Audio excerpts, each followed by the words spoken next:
I wanted to do a quick video on this Precision Guitar Kits 1959 custom build. Um, I did it in kind of like a mocha burst, I could say, like you could say, I guess mocha, or it's a brown burst. I used the aniline dyes, uh, the hard nitro lacquer gloss finish. Kind of did it to where it's not real glossy, more of like how a vintage guitar would be. Some little dings and stuff. This is a 4A flame top I ordered from Precision Guitar Kits. It has the Macassar, Garga, or whatever, ebony fretboard, the block inlays. I got the Macassar, or whatever, I can never pronounce that, the ebony fretboard because I like the grain in it. And it's not quite as hard as regular ebony. So you sort of get the rosewood feel, but it's a nice dark color.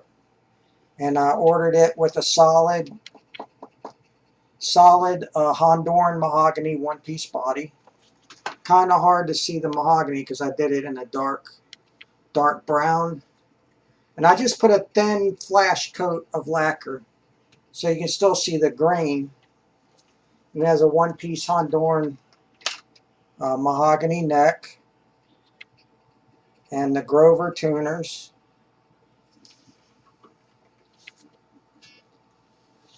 And really good guitar. I had the Burstbucker 2 in the bridge, 57 Classic in the neck. It has the Emerson bumblebee pots in it. And really nice guitars. And I buy these guitars. Precision Guitar Kits doesn't give me anything. I spend my own money on these. So I'm not getting anything from, I just love their products. I mean, they have some of the best woods. I mean, superior quality wood. Just sound, this one kind of weighs like a custom, about 10 pounds. So it is solid Honduran mahogany, so it's going to have a little weight to it. But it has great tone to it, and beautiful flame top.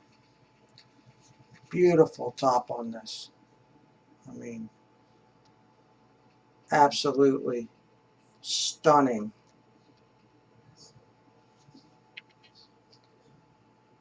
And you know what? They built some. I enjoy building my own stuff. I use hot hide glue in the neck tenons. It has the long neck tenon, so it's like a regular 59. I used a hot hide glue for the necks, just like the Gibson custom shops. And I can build them the way I want them. And if you notice, they make it so the bridge is real low to the body. It's not way off the neck like Gibson's. So they design their guitars so your bridge is a little lower to the body, and it's not, the strings aren't that crazy, which I don't really care for strings real high off the body. There are some differences to Precision. They do make their control knobs spacing a little smaller, closer together. They do not as drastic arch top. It's more of a mellow. It's decent though. I mean, it has a nice arch to it. They do the 59 style where it curves up a little bit around the back edge. Curves up like the old guitars used to be like. And their headstock isn't quite as angled as a Gibson is. So they're a little more sturdier. And but they're just high quality, superior woods compared to any other company, even manufacturers. I mean, they use some of the best sounding woods I've ever heard. I mean, you can hear the tone quality. And it's precision made. I mean, you put it together, it's so easy to set up. The necks are always perfectly straight. The necks are always almost perfect. I haven't gotten one yet that hasn't had like a perfectly straight neck. Once you get it, you do a quick little level with a long, you get a long level.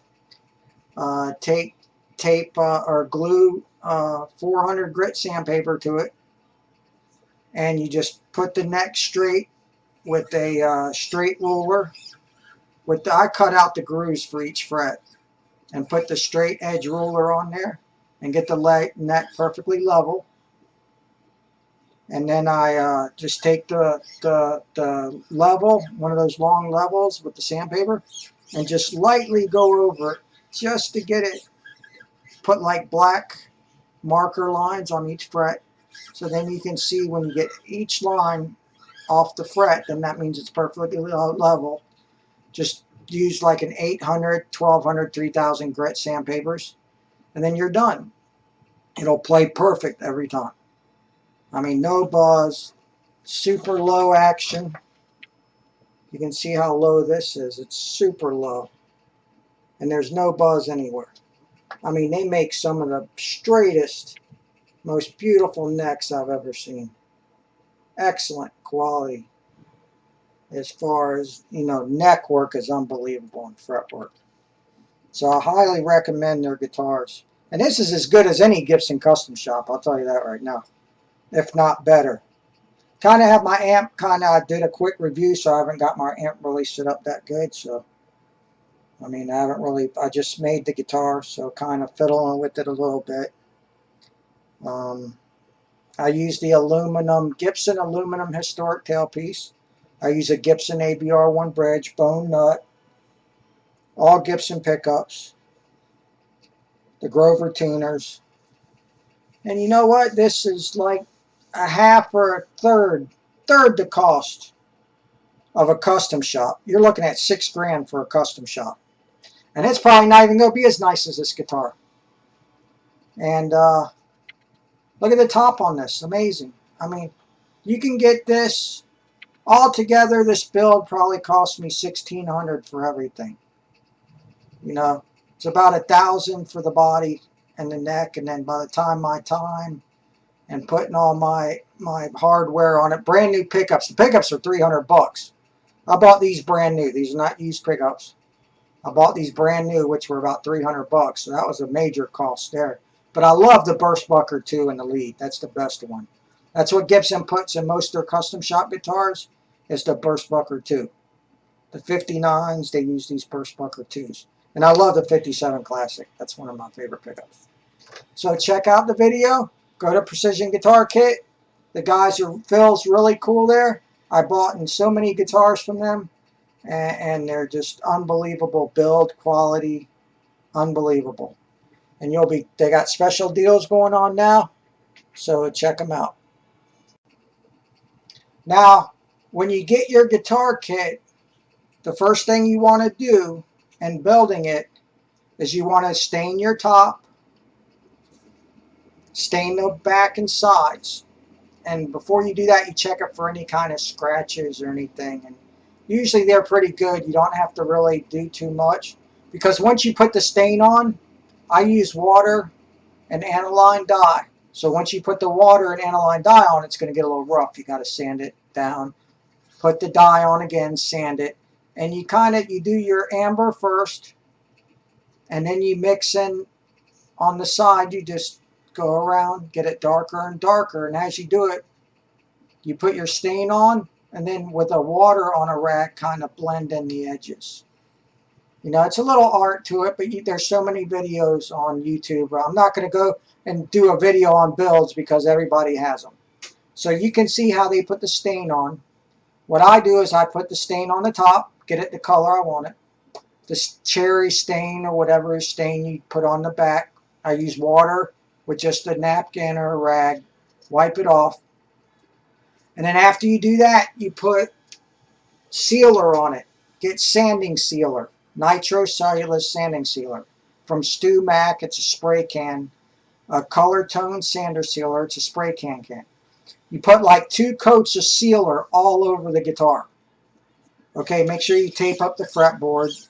Okay, just tape the fretboard and leave.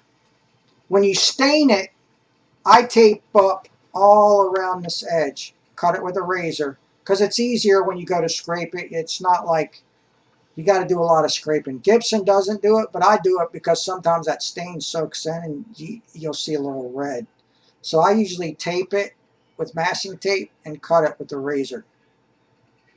And then after you stain it all, you take off the tape that you did all the, you take off the tape where you did all the binding. You tape up the fretboard, just the fretboard. You leave this open. Leave all the binding open. Just tape the fretboard. So after you stain it and everything, okay, you glue the neck on with the hot hide glue. I put it on the stove. What I do is I put a little bit of 200 grain, 240 grain, 220 grain, gram strength, hot hide glue in a jar, about this much. Let it soak until it gets to be like a gel. Then put it on your oven in a saucepan with water. Boil it until it gets the consistency of glue. When you lift it, you'll see it drip off. You want it to be kind of runny. You don't want it to be too thick because that stuff dries so fast. As soon as you put that on the guitar around the neck and in the joint, you got to put the neck in. And these necks fit real tight. So you just don't need a lot of glue. You put all the glue all around the joint real quick with a brush, slide it in, and with the hot hide glue, you take the boiling water that was in your saucepan, you dip a napkin in it, and you wipe off all the excess with the hot water. No matter if it's been an hour or two and you see a little bit of glue, you just take some boiling water, wipe it, and it comes right off. Okay, after you get your neck on and got us all cleaned up, that's after you stain the body and stain the top, put the neck on, then you want to spray the sealer all over everywhere. Not on, you tape up the fretboard. Spray the sanding sealer on the guitar. Just put 2 coats, light coats. Don't put a lot of sander sealer on. 2 light coats, just make sure everything's covered with a spray paint can. And then what I do is I take the back of the guitar and I put my grain filler in. You want to put your grain filler over the sander sealer. That way, and I use oil-based grain filler. I don't use water-based. The oil-based, after you put your grain filler on, you just take like a freaking rag or whatever and wipe it off. You don't have to do no sanding. You just wipe it off with your hand. And if there's any like thick spots, you can just take the liquid that's in the can. I used a Honduran Mahogany grain filler. You take the